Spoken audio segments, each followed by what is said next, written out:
देव जय श्री शंकराओ स्वामी शंकरा आरती ओ वाळू आरती ओ वाळू श्री गौरा जय देव जय देव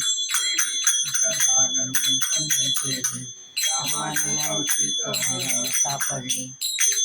सुपन भाषण केले नीलकंठ नाम प्रसिद्ध झाले जय देव जय देव जय श्री शंकराओ स्वामी शंकरा आरती ओ वाळू आरती ओ वाळू गौरा जय देव जय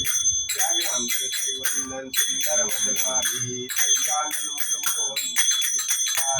षट्कोटीचे वीर वाचे उच्चारी नमो तिलक नाम भाषांतरी जय देव जय श्री शंकराओ स्वामी शंकरा आरती ओ वाळू आरती ओ वाळू गौरा जय देव युगे 28 विद्वारी